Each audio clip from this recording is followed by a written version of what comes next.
ভালোবাসা আরেক নাম 22,000।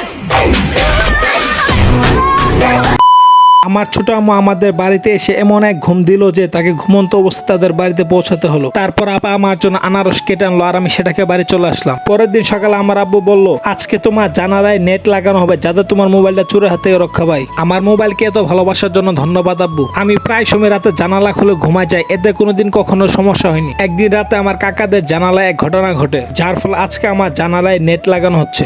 আপনারা সবসময় সতর্ক থাকবেন। বিকালে আমার বন্ধু জাহিদ এসে বলল, চলো মাছ ধরে দেখতে যাই। আমি বললাম, ধুর যাও, আমি কি এখনো ছোট আছি নাকি? তারপর আমি বললাম, তুমি দাঁড়াও 1 মিনিট, আর আমি 10 মিনিটের মধ্যে আইতাছি। পরের দিন সকালে আম্মা বলল, আজকে বিরিয়ানি রান্না করব। আমি দেখলাম সে অলরেডি পেঁয়াজ, আলু, মুরগির মাংস কেটে রেখে দিয়েছে, আর আমি সেগুলো চুলা পারে পৌঁছে দিয়ে আসলাম। বিরিয়ানির মশলা দিয়ে মুরগির মাংস কষানো অলরেডি হয়ে গেছে। এখন হালকা রান্না করা চাউলে মুরগির মাংসগুলো দিয়ে দিতে হবে। তারপর চুলার আগুন কমিয়ে কিছুক্ষণ আমাদেরকে অপেক্ষা করতে হবে। বিরিয়ানির স্বাদ কিন্তু আসলে মারাত্মক হয়েছিল। আর এদিকে বিরিয়ানি খেতে খেতে আমার অবস্থাও কিন্তু মারাত্মক হয়ে গেছে। So subscribe please.